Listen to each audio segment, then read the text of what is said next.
एक रोटी की कहानी। 3 व्यक्ति एक सिद्ध गुरु से दीक्षा प्राप्त कर वापस लौट रहे थे। गुरु जी ने उन्हें आध्यात्मिक ज्ञान के साथ साथ व्यवहारिक होने की भी सीख दी थी। तीनों तमाम ग्रंथों पुराणों पर चर्चा करते आगे बढ़ते जा रहे थे। बहुत समय चलने के बाद उन्हें एहसास हुआ कि अब उन्हें कहीं विश्राम करना चाहिए और रात गुजार कर ही आगे बढ़ना चाहिए। वे एक जगह रुके और खाने की पोटली खोली, पर दुर्भाग्यवश उसमें एक ही रोटी बची थी। तीनों ने सोचा कि इसे बांटकर खाने से किसी की भूख नहीं मिटेगी, अच्छा होगा कि कोई एक ही इसे खा ले। पर वो एक व्यक्ति कौन हो ये कैसे पता चले?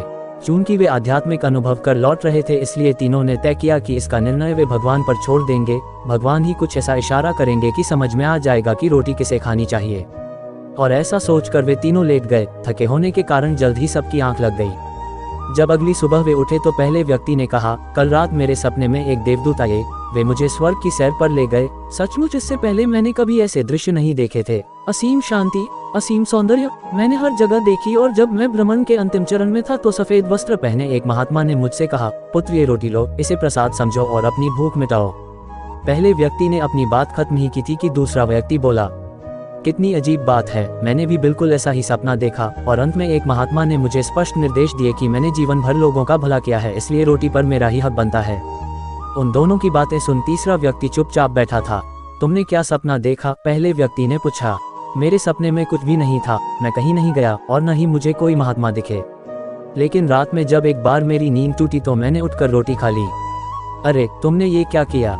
ऐसा करने से पहले तुमने हमें बताया क्यों नहीं? बाकी दोनों ने गुस्से से पूछा। कैसे बताता, तुम दोनों अपने अपने सपनों में इतने दूर जो चले गए थे, तीसरे व्यक्ति ने कहा।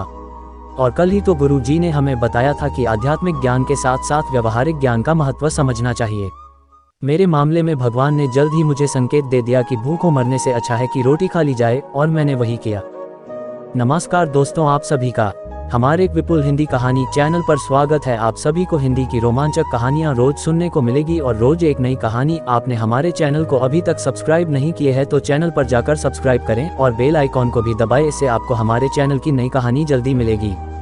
धन्यवाद, आपका स्वागत है।